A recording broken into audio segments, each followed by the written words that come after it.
सज्जनों, शैलेंद्र दर्शन चैनल पर आप सभी का एक बार फिर से स्वागत और अभिनंदन।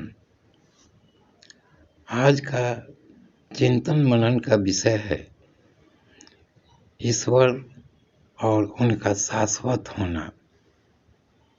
कुछ भी जन्मता नहीं है, प्रकट होता है। सब कुछ पहले से ही है, केवल प्रकट नहीं था। कुछ भी मरता नहीं है, बीतता नहीं है, बल्कि अप्रकट हो जाता है। सब कुछ ईश्वरीय है, जो था वही है और वही रहेगा भी। ईश्वर शाश्वत हैं, तो उनसे उत्पन्न यह सारा ब्रह्मांड और इसके प्रत्येक अवयव भी शाश्वत ही हैं। ईश्वर पार्थिव रूप से जब अवतरित होते हैं तो वे भी तथाकथित मृत्यु को प्राप्त होते हैं, अर्थात अप्रकट हो जाते हैं। सारी प्रक्रिया केवल मात्र रूप परिवर्तन और स्थिति परिवर्तन भर है। सांसारिक रूप से जन्म ने सुखों और दुखों के भी उत्पन्न होने और विलुप्त होने यानी मर जाने को सकारात्मक और नकारात्मक संबोधन दिया जाता है, परंतु आध्यात्मिक चिंतन का बोध इससे विलग है और वह है शाश्वत होना, क्योंकि सारे ब्रह्मांड की उत्पत्ति उस शाश्वत ईश्वर से ही हुई है, उसके प्रकाश स्वरूप से हुई है। अतः सब कुछ वास्तव में शाश्वत ही है।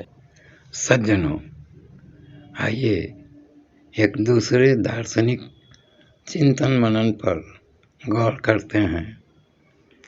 अक्सर जीवन यात्रा का समय पूरा हो जाता है और हम यात्रा की तैयारी ही कर रहे होते हैं। यही आध्यात्मिक विडंबना है।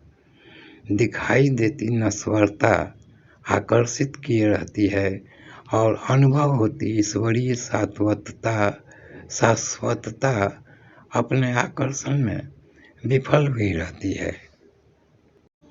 सज्जनों, हमारा जीवन नश्वर क्यों है? क्योंकि हमारी समस्त चेष्टाएं नश्वर वस्तुओं की उपलब्धि हेतु होती हैं। शाश्वत तो केवल ईश्वर हैं। अगर हमारी चेष्टाएं ईश्वर उपलब्धि हेतु हों तो हम अवश्य शाश्वत जीवन को उपलब्ध करेंगे। यह नश्वर जीवन भौतिकता के कारण है और वह शाश्वत जीवन अभौतिक होगा, ईश्वरीय होगा। धन्यवाद। सज्जनों, भौतिक रूप से अमर हो जाने की लालसा ही तो समस्त दुखों का कारण है। यह एक मानसिक संतरास है। हमने सुना है कि अश्वत्थामा भौतिक रूप से सशरीर अमर है और अभी तक माथे पर महाभारत कालीन घाव लिए घूमता रहता है। ईश्वर का दिया हुआ उसकी इच्छानुसार वरदान उसके लिए कितनी कष्टदायक है।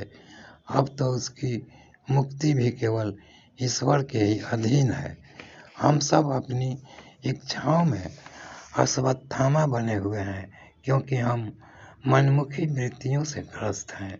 आइए हम ईश्वरोन्मुख बने, मुक्ति के पथ की ओर उन्मुख हों। धन्यवाद। सज्जनों, कुछ भी शाश्वत नहीं है। एक ईश्वर के सिवाय नश्वरता के सामानों के पीछे भागते भागते शाश्वत की जिज्ञासा को भी खो देना ही उसकी विडंबना है। प्रकृति तमाशा करती है और जीव उसका अंतहीन दर्शक बना रहता है।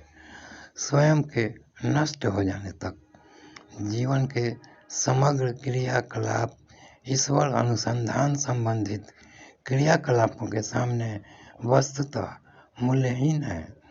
जिंदगी एक यात्रा है। जीव ने इस यात्रा को न समाप्त होने देने के लिए अपने लिए बहुत से पाथेय एकत्रित कर लिए हैं।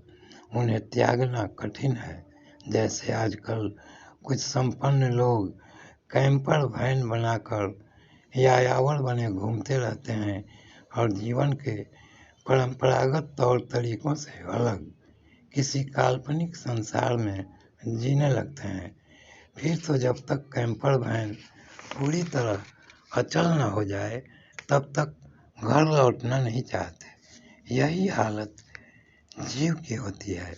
वह अपने मूल प्राकृतिक ईश्वरीय स्वरूप को नहीं पहचानता है और इस नश्वर संसार में अनंत काल तक लिप्त बने रहना चाहता है, उपस्थित बने रहना चाहता है और यहीं का होकर रह जाना चाहता है।